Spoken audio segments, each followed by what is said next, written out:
നമസ്കാരം. Media one podcast ആരംഭിക്കുന്നു. കാതിലെത്തും പത്രങ്ങൾ.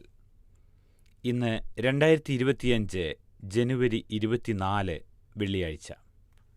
ഞാൻ എം ജയപ്രകാശ്. പ്രതിപക്ഷ എതിർപ്പ് വകവയ്ക്കാതെ വഖഫ് ബിൽ ബജറ്റ് സമ്മേളനത്തിന്റെ ആദ്യ പാദത്തിൽ തന്നെ സഭയുടെ മേശപ്പുറത്തു വയ്ക്കാനുള്ള നീക്കത്തിലാണ് കേന്ദ്ര സർക്കാർ. ഇന്നും നാളെയും വഖഫ് JPC യോഗം ചേരും. ഇതാണ് മാധ്യമം പ്രധാന തലക്കെട്ട്. മണിയാറിൽ കരാർ തീർന്ന ശേഷം കാർബോറാണ്ടം കമ്പനി 4.43 ലക്ഷം യൂണിറ്റ് വൈദ്യുതി ഉൽപ്പാദിപ്പിച്ചെന്ന് മാതൃഭൂമി ലീഡ് വാർത്ത. പാലക്കാട് ബ്രൂവറി കരാറിലെ അഴിമതി ആരോപണം തള്ളിയ മുഖ്യമന്ത്രി കരാറുമായി മുന്നോട്ടെന്ന് സഭയിൽ പ്രഖ്യാപിച്ചു. ഇന്ന് മിക്ക മലയാള പത്രങ്ങളിലും ഒന്നാം പേജ് വാർത്തയെന്ന് തോന്നിക്കുന്ന മാർക്കറ്റിംഗ് ഫീച്ചറാണ്. പത്രത്താളുകളിലേക്ക് നോക്കാം വിശദമായി. ആദ്യം മാധ്യമത്തിലേക്ക്. പ്രതിപക്ഷ ആവശ്യം തള്ളി വഖഫ് ബിൽ ഉടൻ. പ്രതിപക്ഷത്തിന്റെ എതിർപ്പ് വകവയ്ക്കാതെ ബജറ്റ് സമ്മേളനത്തിന്റെ ആദ്യ പാദത്തിൽ തന്നെ വഖഫ് ബിൽ സഭയുടെ മേശപ്പുറത്തു വയ്ക്കാൻ നീക്കങ്ങളുമായി കേന്ദ്ര സർക്കാർ. വെള്ളി ശനി ദിവസങ്ങളിൽ വിളിച്ചു ചേർത്ത വഖഫ് JPC യോഗം മാറ്റിവെക്കണമെന്ന പ്രതിപക്ഷ അംഗങ്ങളുടെ ആവശ്യം ചെയർമാൻ ജഗദാംബിക പാൽ തള്ളി. ഭേദഗതികൾ സമർപ്പിക്കാൻ ഈ മാസം 31 വരെ സമയം നൽകണമെന്ന ആവശ്യവും തള്ളിയതോടെ പ്രതിപക്ഷ അംഗങ്ങൾ തിരക്കിട്ട് ഭേദഗതികൾ സമർപ്പിക്കാൻ നിർബന്ധിതരായി. അംഗങ്ങൾ സമർപ്പിക്കുന്ന ഭേദഗതികൾ വെള്ളിയാഴ്ച തുടങ്ങുന്ന JPC യോഗത്തിൽ ചർച്ച ചെയ്യുമെന്ന് ജഗദാംബിക പാൽ പറഞ്ഞു. യോഗത്തിൽ പങ്കെടുത്ത് അവസാന നിമിഷം വരെ എതിർപ്പുമായി മുന്നോട്ടു പോകാനാണ് പ്രതിപക്ഷ അംഗങ്ങൾ തീരുമാനിച്ചതെന്ന് JPC അംഗവും DMK രാജ്യസഭാംഗവുമായ MM അബ്ദുള്ള മാധ്യമത്തോട് പറഞ്ഞു. പ്രതിപക്ഷം യോഗം ബഹിഷ്കരിച്ചാൽ അത് BJPക്ക് അനുഗ്രഹമാകും. പ്രതിപക്ഷമില്ലാത്ത സമിതിയിൽ സ്വന്തം അജണ്ടയുമായി അവർ മുന്നോട്ടു പോകുമെന്നും അബ്ദുള്ള കൂട്ടിച്ചേർത്തു. വഖഫ് ബില്ലിന്മേൽ JPC അംഗങ്ങൾക്കുള്ള ഭേദഗതികൾ 48 മണിക്കൂറിനകം സമർപ്പിക്കണമെന്ന നിർദ്ദേശത്തിൽ ഉറച്ചുനിന്ന ചെയർമാൻ കൂടുതൽ സമയം നൽകണമെന്ന ആവശ്യം തള്ളുകയായിരുന്നു. ചെയർമാൻ നിർദ്ദേശിച്ച സമയത്തിനകം ഭേദഗതികൾ സമർപ്പിക്കാൻ പ്രതിപക്ഷം നിർബന്ധിതരായെന്ന് DMK നേതാവ് A. രാജ പറഞ്ഞു. ഡൽഹി നിയമസഭാ തെരഞ്ഞെടുപ്പിന് ദിവസങ്ങൾ മാത്രം ബാക്കി നിൽക്കെയുള്ള നീക്കമാണ് വഖഫ് JPCയിൽ നടക്കുന്നതെന്ന് പ്രതിപക്ഷ അംഗങ്ങൾ പറയുന്നു. NDA ഘടകകക്ഷികളായ ജനതാദൾ U, തെലുഗുദേശം പാർട്ടി എന്നിവ വിവാദ വ്യവസ്ഥകളിൽ എതിർപ്പ് അറിയിച്ചിരുന്നു. ഇതിൽ ഏതെങ്കിലുമൊക്കെ പിൻവലിച്ച് ഘടകകക്ഷികളുടെ ആവശ്യം അംഗീകരിച്ചെന്ന് വരുത്തി മറ്റുള്ളവ നിലനിർത്തി ഉദ്ദേശിച്ച രീതിയിൽ തന്നെ വഖഫ് ബില്ലുമായി മുന്നോട്ടു പോകാനാണ് സർക്കാർ നീക്കമെന്ന് JPCയിലെ പ്രതിപക്ഷ അംഗങ്ങൾ സംശയം പ്രകടിപ്പിച്ചു. ഒന്നാം പേജിലെ പരസ്യത്തിൽ സമാനതകളുണ്ടെങ്കിലും പത്രത്തിന്റെ ലീഡ് വാർത്തകൾ ഇന്ന് വ്യത്യസ്തമാണ്. ഇനി മാതൃഭൂമിയുടെ പ്രധാന വാർത്തയിലേക്ക്. കരാറില്ലാതെ വൈദ്യുതി. കരാർ തീർന്നിട്ടും കാർബോറാണ്ടം മണിയാറിൽ ഉൽപ്പാദിപ്പിച്ചത് 4.43 ലക്ഷം യൂണിറ്റ്. മണിയാറുമായി ബന്ധപ്പെട്ട വിവാദങ്ങൾക്കിടെ കരാറില്ലാതെ കാർബോറാണ്ടം കമ്പനി ഉൽപ്പാദിപ്പിച്ചത് 4.43 ലക്ഷം യൂണിറ്റ് വൈദ്യുതി. പദ്ധതിയുടെ കരാർ 2024 ഡിസംബർ 31 അവസാനിച്ചിരുന്നു. എന്നാൽ 2025 ജനുവരി 20 വരെ മണിയാറിൽ 4,43,100 യൂണിറ്റ് വൈദ്യുതി ഉൽപ്പാദനം നടന്നതായി വൈദ്യുതി ബോർഡിന്റെ രേഖകൾ വ്യക്തമാക്കുന്നു. ഇത് ബോർഡിന്റെ ഗ്രിഡിലേക്ക് നൽകുകയാണ് കമ്പനി ചെയ്തിരിക്കുന്നത്. കരാർ നീട്ടി നൽകുന്നതിൽ വൈദ്യുതി ബോർഡ് ഇതുവരെ തീരുമാനമെടുക്കാത്ത സ്ഥിതിക്ക് ഇത് നിയമവിരുദ്ധ പ്രവൃത്തിയായാണ് കണക്കാക്കുക. കരാർ ലംഘനത്തിന് വൈദ്യുതി ബോർഡ് നോട്ടീസ് നൽകിയ കമ്പനിയാണ് ഇപ്പോൾ കരാറില്ലാതെ വൈദ്യുതി ഉൽപ്പാദിപ്പിക്കുന്നത്. സംസ്ഥാനത്ത് സ്വകാര്യ കമ്പനിക്ക് അനുവദിച്ച ആദ്യത്തെ ക്യാപ്റ്റീവ് പവർ പ്രൊജക്റ്റാണ് പത്തനംതിട്ടയിലെ മണിയാർ ജലവൈദ്യുത പദ്ധതി. 1994 മുതലായിരുന്നു ഉൽപ്പാദനം. കാലാവധി കഴിഞ്ഞതോടെ പദ്ധതി തിരിച്ചു ലഭിക്കണമെന്ന് ബോർഡും ഊർജ്ജ വകുപ്പും നിലപാടെടുത്തു. എന്നാൽ 25 വർഷത്തേക്കു കൂടി കാർബോറാണ്ടത്തിന് നീട്ടി നൽകണമെന്ന് വ്യവസായ വകുപ്പ് ആവശ്യപ്പെട്ടതോടെയാണ് വിവാദം ഉടലെടുത്തത്. എതിർത്ത് വൈദ്യുതി മന്ത്രി, അനുകൂലിച്ച് മുഖ്യമന്ത്രി. കരാർ നീട്ടി നൽകുന്നതിന് വിരുദ്ധമായ നിലപാട് വൈദ്യുത മന്ത്രി കെ കൃഷ്ണൻകുട്ടി നിയമസഭയിൽ പ്രഖ്യാപിച്ചിരുന്നു. എന്നാൽ മുഖ്യമന്ത്രി പിണറായി വിജയൻ കമ്പനിക്ക് അനുകൂലമായ നിലപാടാണ് എടുത്തത്.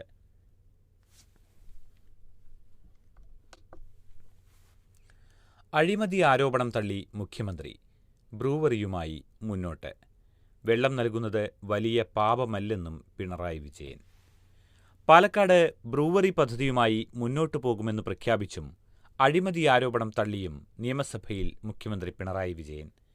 ഗവർണറുടെ നയപ്രഖ്യാപന പ്രസംഗ നന്ദിപ്രമേയ ചർച്ചയ്ക്ക് മറുപടി പറയുകയായിരുന്നു അദ്ദേഹം. വ്യാജ പ്രചാരണങ്ങൾക്ക് അധികം ആയുസ്സുണ്ടാകില്ലെന്നും ഇടതുമുന്നണി ഇടപെടുന്നത് സത്യസന്ധമായി മാത്രമാണെന്നും മുഖ്യമന്ത്രി അവകാശപ്പെട്ടു. ഗുണകരമായ ഇത്തരം സംരംഭങ്ങളുമായി നിക്ഷേപം നടത്താൻ തയ്യാറായി വരുന്നവരെ സർക്കാർ അംഗീകരിക്കും. വ്യവസായ സ്ഥാപനങ്ങൾക്ക് വെള്ളം നൽകുന്നത് വലിയ പാപമല്ല. കൃഷിക്കാരുടെ താൽപ്പര്യവും പരിഗണിച്ചായിരിക്കും പദ്ധതി നടപ്പാക്കുക. വ്യവസായ നിക്ഷേപ പദ്ധതിക്ക് ടെൻഡർ ആവശ്യമില്ല. വ്യവസായ പദ്ധതികൾക്ക് അംഗീകാരം നൽകുന്നത് സർക്കാരിൻ്റെ നയപരമായ തീരുമാനമാണ്.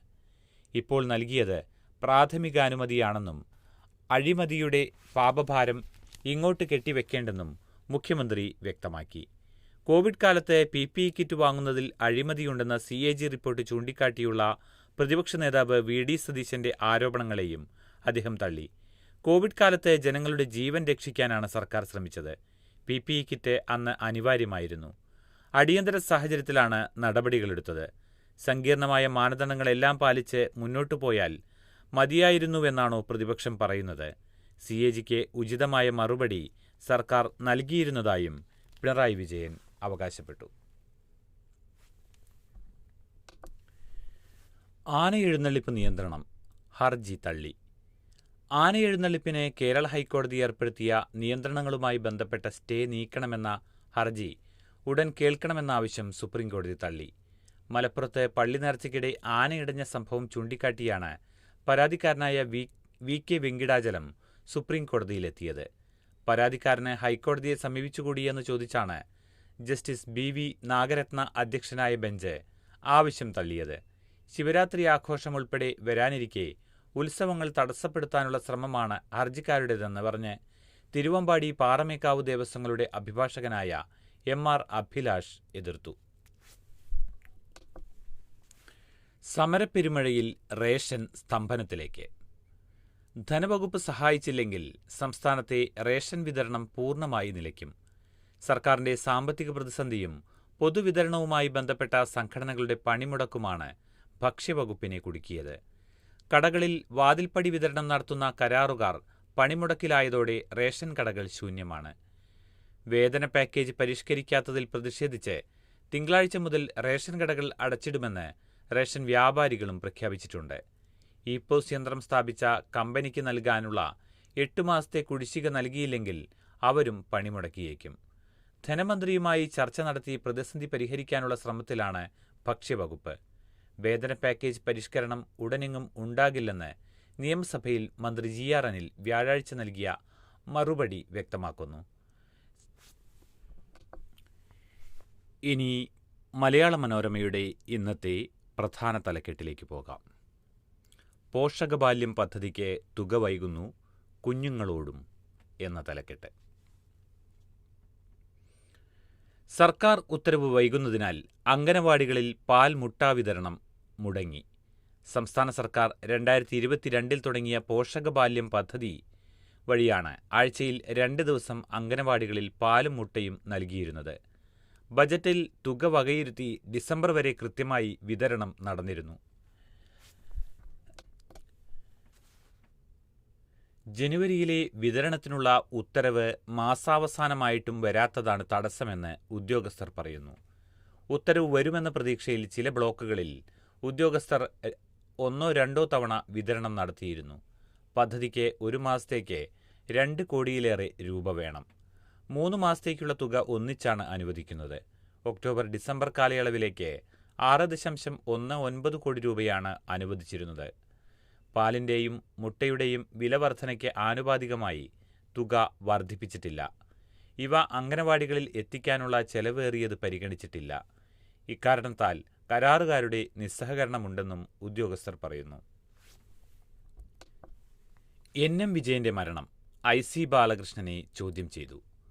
ആത്മഹത്യാക്കുറിപ്പിലെ പരാമർശങ്ങളിലും സാമ്പത്തിക ഇടപാടിലും വിശദീകരണം തേടി.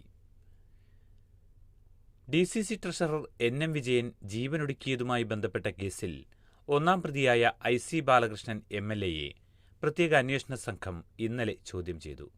രാവിലെ 10:45 പുത്തൂർ വയൽ പോലീസ് ക്യാമ്പിൽ ആരംഭിച്ച ചോദ്യം ചെയ്യൽ ഉച്ചകഴിഞ്ഞ് 2:00 അവസാനിച്ചത്. ഇന്നും ചോദ്യം ചെയ്യൽ തുടരും. വിജയന്റെ കത്തുകളിലെയും ഡയറികളിലെയും പരാമർശങ്ങളെക്കുറിച്ചാണ് അന്വേഷണ സംഘം ചോദിച്ചത്. എന്നാൽ കത്തിൽ സൂചിപ്പിച്ച ഇടപാടുകളുമായി ബന്ധമില്ലെന്നും വിജയനുമായി സാമ്പത്തിക ഇടപാടുകളൊന്നുമില്ലെന്നും MLA മൊഴി നൽകി.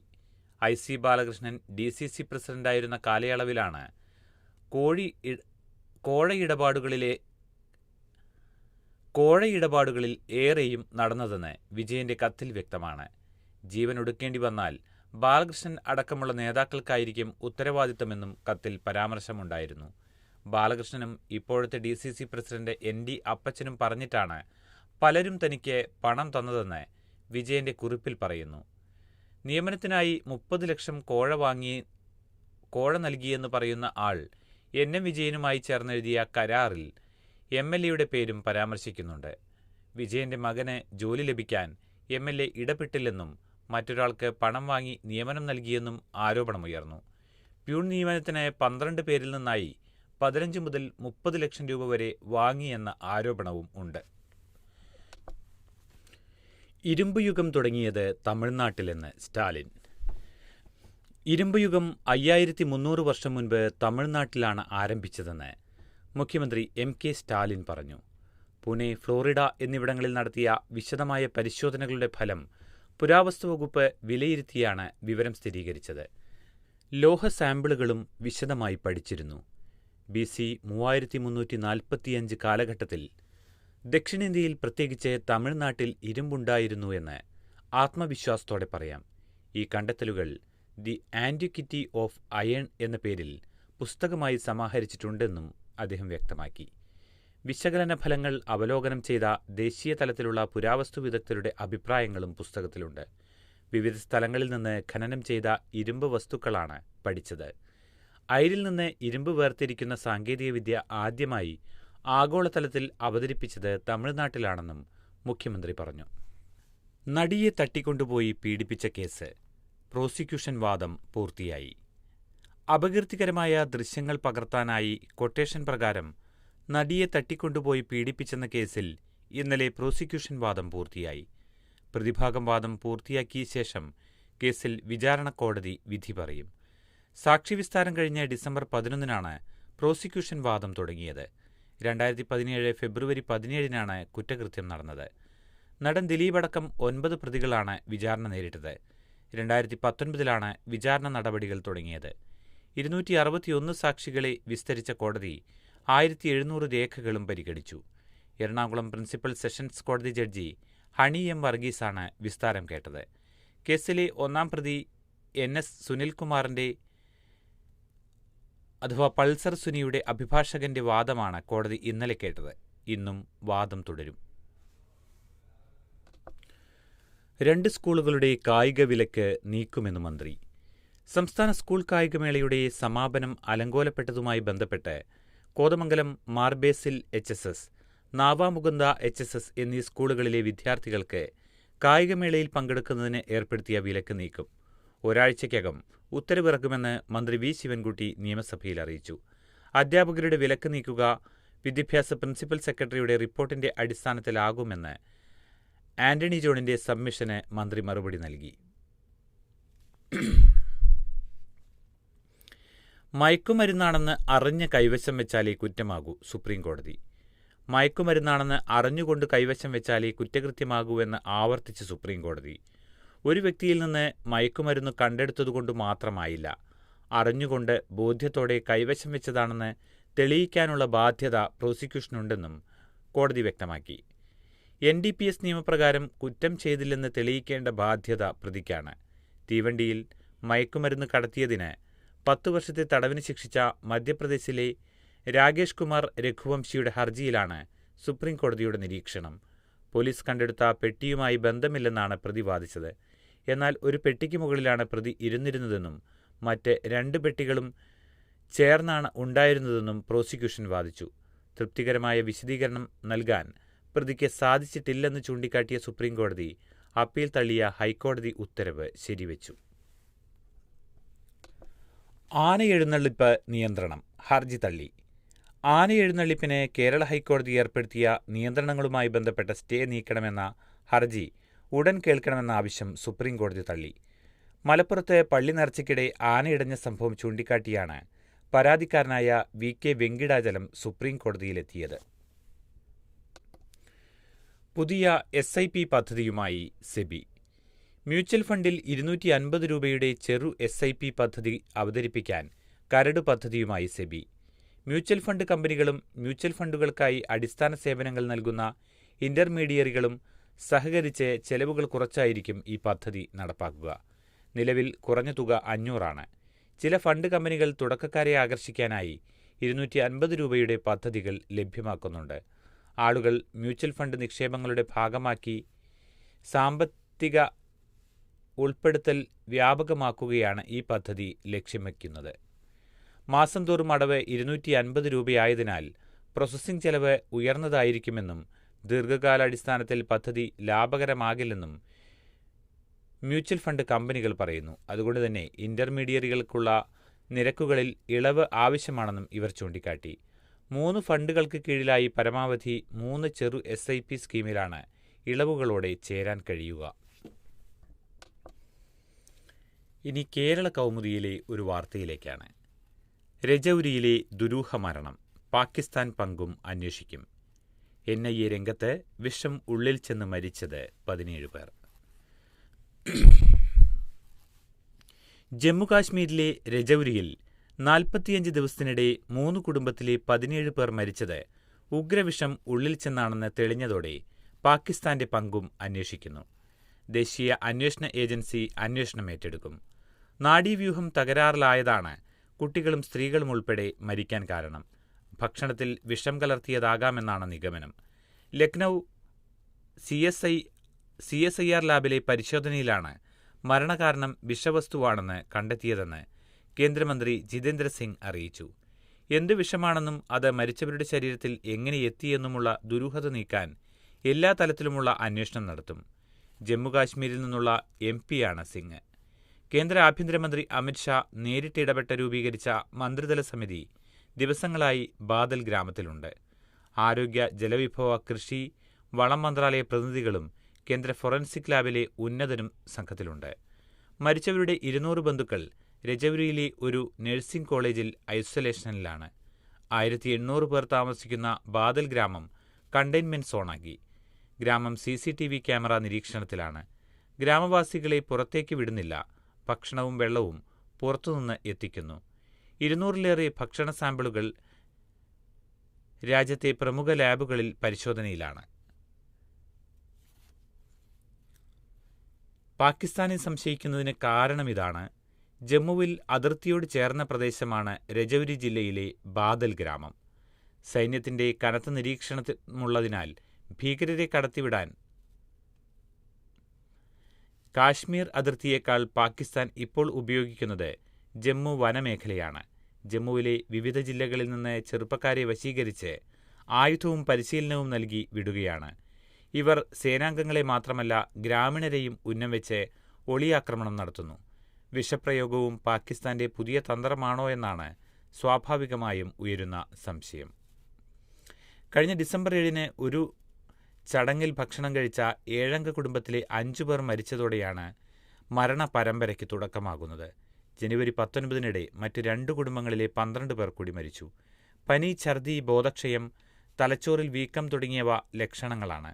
ജലസ്രോതസ്സിൽ നിന്ന് ഭക്ഷണം വഴി വിഷാംശം ശരീരത്തിൽ എത്തിയെന്നാണ് പ്രധാന സംശയം. ChatGPT പണിമുടക്കി. OpenAIയുടെ നിർമ്മിത ബുദ്ധി സംവിധാനമായ ChatGPT ഇന്നലെ വൈകിട്ട് മുതൽ മണിക്കൂറുകളോളം പ്രവർത്തനരഹിതമായി. രാത്രി വൈകിയും തകരാർ പരിഹരിച്ചില്ല. ChatGPT തുറന്നവർക്ക് ബാഡ് ഗേറ്റ്വേ എറർ എന്ന സന്ദേശമാണ് ലഭിച്ചത്. IT കമ്പനികളുടെയും AI സ്റ്റാർട്ടപ്പുകളുടെയും പ്രവർത്തനത്തെ ഇത് സാരമായി ബാധിച്ചു. കോൺഗ്രസ് നേതൃമാറ്റത്തിലേക്ക്, പകരക്കാരനിൽ സമവായമായില്ല. കേരളത്തിൽ പാർട്ടി പുനഃസംഘടനാ ചർച്ചകൾക്ക് വേഗം കൂട്ടി കോൺഗ്രസ് ഹൈക്കമാൻഡ്. സംസ്ഥാനത്തിന്റെ ചുമതലയുള്ള AICC general secretary Deepadas Munshi Kerala നേതാക്കളുമായി നടത്തുന്ന ചർച്ച ദിവസങ്ങൾക്കകം പൂർത്തിയാക്കി നേതൃമാറ്റം സംബന്ധിച്ച നിർദ്ദേശങ്ങൾ ഹൈക്കമാൻഡിന് മുന്നിൽ വയ്ക്കും. മുതിർന്ന നേതാവ് AK ആന്റണി, AICC സംഘടനാ ജനറൽ സെക്രട്ടറി KC വേണുഗോപാൽ എന്നിവരുടെ കൂടി നിലപാട് അറിഞ്ഞ ശേഷമായിരിക്കും ഹൈക്കമാൻഡ് തീരുമാനം. KPCC പ്രസിഡന്റിന്റെ മാറ്റത്തിൽ ഏറെക്കുറെ ധാരണയായെന്നാണ് വിവരം. എന്നാൽ K. സുധാകരന് പകരം ആരെന്ന ചോദ്യത്തിന് കേരള നേതാക്കൾക്കിടയിൽ സമവായമില്ല. അതും ദീപദാസ് മുൻഷി ഹൈക്കമാൻഡിനെ അറിയിക്കും. നേതൃമാറ്റം നിർദ്ദേശിച്ച് ദീപദാസ് മുൻഷി റിപ്പോർട്ട് നൽകിയാലും ഹൈക്കമാൻഡിന് തീരുമാനം എളുപ്പമാകില്ല. അതേസമയം അടുത്ത മുഖ്യമന്ത്രി ആരെന്ന ചർച്ച വേണ്ടെന്ന് ഹൈക്കമാൻഡ് മുതിർന്ന നേതാക്കളെ അടക്കം അറിയിച്ചിട്ടുണ്ട്. നേതാക്കളുമായുള്ള കൂടിക്കാഴ്ചയിൽ ദീപദാസ് മുൻഷി 2 പ്രധാന ചോദ്യങ്ങളാണ് മുന്നോട്ട് വയ്ക്കുന്നത്. K. സുധാകരൻ പ്രസിഡന്റ് സ്ഥാനത്ത് തുടർന്ന് തെരഞ്ഞെടുപ്പിലേക്ക് പോകാൻ സാധിക്കുമോ? K. സുധാകരൻ പ്രസിഡന്റ് സ്ഥാനത്ത് തുടർന്ന് തെരഞ്ഞെടുപ്പിലേക്ക് പോകാൻ സാധിക്കുമോ? VD സതീശന്റെ നേതൃത്വത്തിൽ പ്രതിപക്ഷത്തിന്റെ പ്രവർത്തനം എത്ര മികച്ചതാണ് എന്നിവയാണവ. രാഷ്ട്രീയകാര്യ സമിതിയിൽ KPCC പ്രസിഡന്റിനും പ്രതിപക്ഷ നേതാവിനുമെതിരെ വലിയ വിമർശനം ഉയർന്നതിന് പിന്നാലെയാണ് ദീപദാസ് മുൻഷി പ്രധാന നേതാക്കളെ വെവ്വേറെ കണ്ട് അഭിപ്രായം തേടിയത്. ചർച്ച നടത്തിയ നേതാക്കളിൽ ഭൂരിഭാഗവും പ്രതിപക്ഷ നേതാവും KPCC അധ്യക്ഷനും ഏകോപനമില്ലാതെ മുന്നോട്ടു പോകുന്നുവെന്ന പരാതി ആവർത്തിച്ചതായാണ് വിവരം. KPCCയിൽ നേതൃമാറ്റമെന്ന ആശയത്തെ പിന്തുണച്ചവരും ഏറെയുണ്ട്. സാമുദായിക സന്തുലനവാദമുയർത്തിയ ചിലർ നേതൃമാറ്റമെങ്കിൽ പ്രതിപക്ഷ നേതാവും മാറണമെന്ന വാദവും മുന്നോട്ട് വെച്ചുവെന്നാണ് സൂചന. നേതൃത്വത്തിലെ ഭിന്നതയും ദൗർബല്യവും വ്യക്തമാണെന്നും ഈ നിലയിൽ മുന്നോട്ടു പോയാൽ വരാനിരിക്കുന്ന തെരഞ്ഞെടുപ്പുകൾ പേടിസ്വപ്നമായി മാറുമെന്നുമുള്ള അഭിപ്രായം ദീപദാസ് മുൻഷി മുതിർന്ന നേതാക്കൾക്ക് മുന്നിൽ പറഞ്ഞതായാണ് അറിയുന്നത്. തലപ്പത്തെ തമ്മിലടിയും മുഖ്യമന്ത്രി സ്ഥാനത്തെ ചൊല്ലിയുള്ള തർക്കത്തിലുള്ള അതൃപ്തി അവർ രാഷ്ട്രീയകാര്യ സമിതിയിൽ തന്നെ തുറന്നു പറഞ്ഞിരുന്നു. KPCC പ്രസിഡന്റ് മാറട്ടെ എന്ന നിലയിലേക്കാണ് ഇപ്പോൾ ചർച്ച കേന്ദ്രീകരിക്കുന്നത്. നേതൃമാറ്റ ചർച്ചയിൽ സുധാകരൻ അതൃപ്തനാണ്. പദവി തനിക്ക് ആനക്കാര്യമല്ലെന്ന് തുറന്നടിച്ച അദ്ദേഹം അക്കാര്യം പരസ്യമാക്കിയിട്ടുണ്ട്. നിയമസഭാ തെരഞ്ഞെടുപ്പ് മുന്നൊരുക്ക പദ്ധതിയിൽ കൂടുതൽ പിന്തുണ ഉറപ്പാക്കാൻ തിരക്കിട്ട നീക്കത്തിലാണ് VD സതീശൻ. സുഭാഷ് ചന്ദ്രബോസിന്റെ ചിതാഭസ്മം സർക്കാർ നടപടി ആവശ്യപ്പെട്ട് കുടുംബം.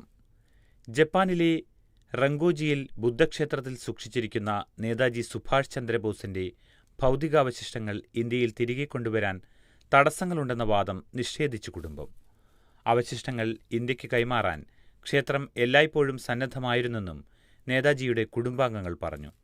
നേതാജിയുടെ മരണത്തിലെ ദുരൂഹത അവസാനിപ്പിക്കാനുള്ള മാർഗമെന്ന നിലയിൽ ചിതാഭസ്മം തിരികെ കൊണ്ടുവരണമെന്നും DNA പരിശോധന നടത്തണമെന്നും പണ്ടുമുതലേയുള്ള ആവശ്യമാണ്. ഇന്ത്യയുടെ സ്വാതന്ത്ര്യത്തിനായി പോരാടിയ നേതാജിയുടെ ചിതാഭസ്മം ജപ്പാനിൽ സൂക്ഷിക്കുന്നത് തെറ്റാണെന്നും കുടുംബാംഗങ്ങൾ പറഞ്ഞു. മൻമോഹൻ സിംഗ് പ്രധാനമന്ത്രിയായിരുന്ന കാലത്ത് ചിതാഭസ്മം എത്തിക്കാൻ ശ്രമം നടന്നിരുന്നു. എന്നാൽ അദ്ദേഹം സ്ഥാനമൊഴിഞ്ഞതിനു ശേഷം നടപടിയുണ്ടായില്ല. പ്രധാനമന്ത്രി നരേന്ദ്രമോദി പലതവണ ജപ്പാനിലെത്തിയിരുന്നെങ്കിലും അദ്ദേഹം ഒരിക്കലും റങ്കോജി ക്ഷേത്രം സന്ദർശിച്ചില്ലെന്നും നേതാജി കുടുംബാംഗം സൂര്യബോസ് പറഞ്ഞു. 1945 ഓഗസ്റ്റ് 18 ജാപ്പനീസ് വിമാനാപകടത്തിൽ ഗുരുതര പൊള്ളലേറ്റതിനെ തുടർന്ന് നേതാജി ആശുപത്രിയിൽ മരിച്ചെന്ന് ദേശീയ അന്തർദേശീയ തലത്തിലുള്ള ഒന്നിലധികം അന്വേഷണങ്ങൾ സ്ഥിരീകരിച്ചിരുന്നു. എന്നാൽ വിരമിച്ച സുപ്രീംകോടതി ജഡ്ജി മനോജ് കുമാർ മുഖർജിയുടെ നേതൃത്വത്തിൽ നടന്ന അന്വേഷണത്തിന് ശേഷം 2005 സമർപ്പിച്ച റിപ്പോർട്ട് ഇതിനോട് വിയോജിച്ചു. നേതാജി അപകടത്തിൽ മരിച്ചിട്ടില്ലെന്നും ക്ഷേത്രത്തിലെ ചിതാഭസ്മം അദ്ദേഹത്തിൻ്റേതല്ലെന്നുമായിരുന്നു നിഗമനം. ഇന്ത്യൻ സർക്കാർ ഇത് തള്ളിക്കളഞ്ഞിരുന്നു. ജന്മാവകാശ പൗരത്വം റദ്ദാക്കിയ ട്രംപിന്റെ ഉത്തരവിന് സ്റ്റേ. അമേരിക്കയിൽ ജനിക്കുന്ന കുടിയേറ്റക്കാരുടെ കുഞ്ഞുങ്ങൾക്ക് സ്വാഭാവിക പൗരത്വം ലഭിക്കുന്ന ജന്മാവകാശ പൗരത്വ നിയമം റദ്ദാക്കിയ പ്രസിഡന്റ് ഡൊണാൾഡ് ട്രംപിന്റെ നടപടി സിയാറ്റിലിലെ ഫെഡറൽ കോടതി താൽക്കാലികമായി തടഞ്ഞു. കഴിഞ്ഞ ദിവസം പുറത്തിറക്കിയ എക്സിക്യൂട്ടീവ് ഉത്തരവിലാണ് അനധികൃത കുടിയേറ്റക്കാരുടെ മക്കൾക്ക് ജന്മാവകാശ പൗരത്വം ട്രംപ് റദ്ദാക്കിയത്. ഈ നടപടി ഭരണഘടനാ വിരുദ്ധമാണെന്ന് ഫെഡറൽ ജഡ്ജി ജോൺ കഫ്നർ ചൂണ്ടിക്കാട്ടി. ട്രംപിന്റെ ഉത്തരവിനെതിരെ 4 സംസ്ഥാനങ്ങളാണ് കോടതിയെ സമീപിച്ചത്.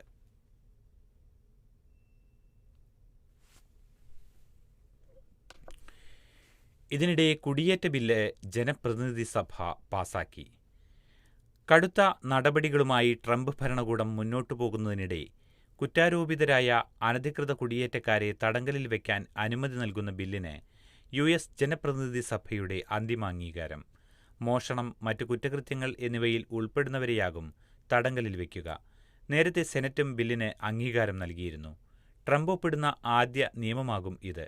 കഴിഞ്ഞ വർഷം വെനസ്വേലൻ കുടിയേറ്റക്കാരൻ ജോർജിയയിൽ കൊലപ്പെടുത്തിയ നഴ്സിംഗ് വിദ്യാർത്ഥിയായ ലേക്കൺ റൈലിയുടെ പേരിലുള്ളതാണ് നിയമം. ജനപ്രതിനിധി സഭയിൽ 46 ഡെമോക്രാറ്റിക് പ്രതിനിധികളുടെ പിന്തുണയും ലഭിച്ചതോടെ 156-നെതിരെ 263 വോട്ടിനാണ് ബിൽ പാസായത്. കുടിയേറ്റം സംബന്ധിച്ച തീരുമാനങ്ങൾ മൂലമുണ്ടാകുന്ന അനിഷ്ട സംഭവങ്ങൾക്ക് ഫെഡറൽ സർക്കാരുകൾക്കെതിരെ കേസെടുക്കാൻ സ്റ്റേറ്റ് അറ്റോർണി ജനറലിന് നിയമപരമായ അധികാരവും ബില്ല് നൽകുന്നുണ്ട്. 22 മണിക്കൂർ രക്ഷാദൗത്യം. കാട്ടുകൊമ്പനെ കിണറിന് പുറത്തെത്തിച്ചു. ഊർങ്ങാട്ടീരി ഗ്രാമപഞ്ചായത്തിലെ ഓടക്കയം കൂരങ്ങലിലെ ജനവാസ മേഖലയിലെ കിണറ്റിൽ വീണ കാട്ടുകൊമ്പനെ മണിക്കൂറുകൾ നീണ്ട ദൗത്യത്തിനൊടുവിൽ വനപാലകർ പുറത്തെത്തിച്ചു. വ്യാഴാഴ്ച പുലർച്ചെ 1-ഓടെയാണ് കൂരങ്കൽ സ്വദേശി സണ്ണിയുടെ വീട്ടുവളപ്പിലെ കിണറിൽ കൊമ്പൻ വീണത്. ബുധനാഴ്ച രാത്രിയാണ് 2 കാട്ടാനകൾ ജനവാസ മേഖലയിൽ എത്തിയത്. ഇവയെ കാടുകയറ്റാൻ പടക്കം പൊട്ടിച്ചും ബഹളമുണ്ടാക്കിയും നാട്ടുകാർ ശ്രമിച്ചു. ഇതിനിടെയാണ് ആനകളിലൊന്ന് കിണറ്റിൽ വീണത്. തുടർന്ന് വനപാലകരെത്തി ആനയെ കിണറിൽ നിന്ന് കയറ്റാൻ ശ്രമം നടത്തിയെങ്കിലും പ്രദേശവാസികൾ തടഞ്ഞു. കിണറിൽ നിന്ന് കയറ്റിയാൽ ആനയെ ഈ മേഖലയിൽ തന്നെ വിട്ടയക്കാൻ സമ്മതിക്കില്ലെന്ന തീരുമാനത്തിൽ പ്രദേശവാസികൾ ഉറച്ചുനിന്നു.